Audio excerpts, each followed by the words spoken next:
मुझे एक बात बताएं, ये जो ग्रह हैं हमारे सूर्य, चंद्रमा, राहु, केतु जी, ये हमसे क्यों रूठ जाते हैं बार बार? ये ग्रह किसके कारण प्राप्त हुए? नहीं पता, आप बताओ। शरीर से ही ना। जी।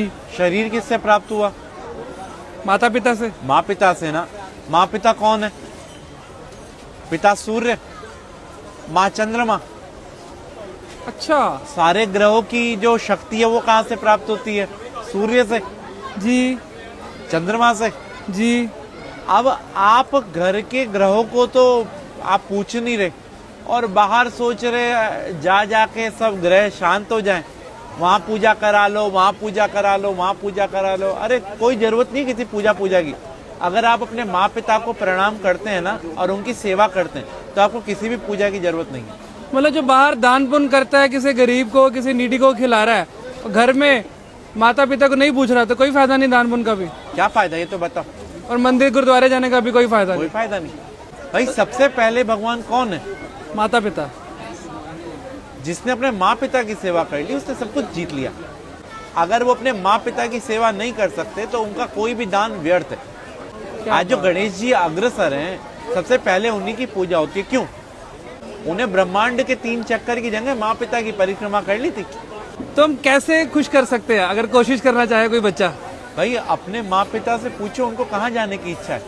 अगर आप कैपेबल हैं तो उनके साथ जाओ, उनको तीर्थ कराओ, उनको अच्छी अच्छी चीजें जो उनको पसंद है वो खिलाओ, उनको उनके पसंद की चीजें ला के दो।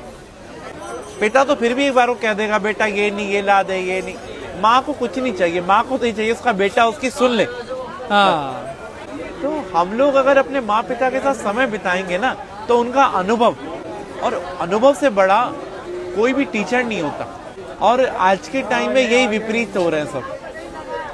सास ससुर को और बहू को प्यार करते हैं, बेचारी माँ जिसने जन्म दिया उसे जयराम जी की कर देते हैं। जिसके कारण सास ससुर और बीवी मिली है, सब मिले, उसको हम भूल रहे हैं। उसको हम भूल रहे हैं। तो यही हमारे असली कर्म है, बस बाकी सब ढोंग है। हमारा तो कर्म ही सिर्फ अपने माँ पिता की सेवा है, अपने माँ पिता और गुरु।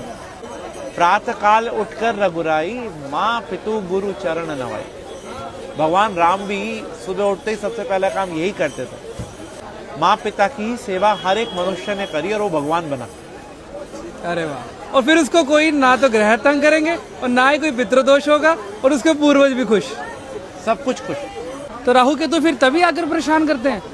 भाई राहु केतु कौन है? बुध, चंद्रमा, सूर्य, शुक्र कौन है? शनि कौन है? हमारे पास रहने वाला एक व्यक्ति राहु है, एक केतु है, एक चंद्रमा, एक सूर्य, एक शनि है। तो हम इन सबको, भाई सबको तो नहीं मना सकते ना, लेकिन जो इनकी एनर्जी का केंद्र है उसको मना लो ना। पिता को प्रणाम करने से सूर्य, पिता की सेवा करने से सूर्य, पिता की सेवा करने से हमारे सारे ग्रह शांत हो जाते हैं। आज जो मुस्कान आपके चेहरे पे है उसका कारण कौन है? माता पिता ना। तो वही मुस्कान अगर उनके चेहरे पे आ रही है तो, और कारण आप हो, तो वाह। आपकी वाणी सौम्य होगी तो आपका बुध अच्छा है। आप अगर तेजवान है तो आपका सूर्य अच्छा है। आप अगर सौम्य है तो आपका चंद्रमा अच्छा है। आपकी पत्नी अच्छी मिल गई तो आपका शुक्र अच्छा है। अगर 5-7 गर्लफ्रेंड मिल गई तो और अच्छा है, शादी से पहले बाद में नहीं, फिर बुरा है। क्या बात है पंडित जी, आप जिस प्यार से और जिस इतनी आसानी के साथ समझा देते हैं ना, मतलब जो आज के भटके हुए समाज में आप जिस सही डायरेक्शन में डाल रहे हैं ना, मन खुश हो जाता है यहाँ पर आके।